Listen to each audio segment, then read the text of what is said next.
In today's video, I'm going to teach you how to add a QR code to your GoDaddy website.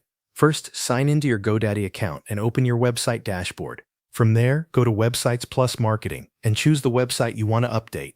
Once you are in the correct site, click Edit Website or Edit Site to open the GoDaddy website builder.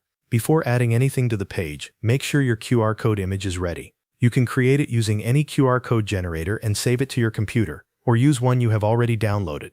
It is best to use a clear image with good resolution so it stays easy to scan on both desktop and mobile devices. Now go to the page where you want the QR code to appear. Scroll to the part of the page where you want to place it. When you find the right spot, click the Add Section button. GoDaddy will show you different section types that you can insert into the page.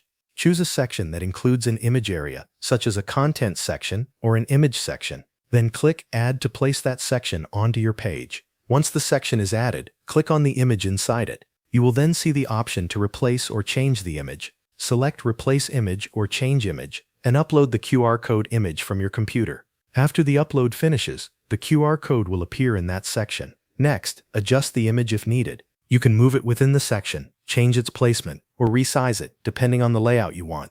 Try to keep the QR code large enough to be scanned easily, and make sure there is enough space around it so it remains clear and visible. After that, review the QR code in the editor. Check that it looks sharp and that it is positioned correctly on the page. Then click Preview to see how it will appear on your live website. This is an important step because you want to confirm that the QR code displays properly and can actually be scanned from the preview screen.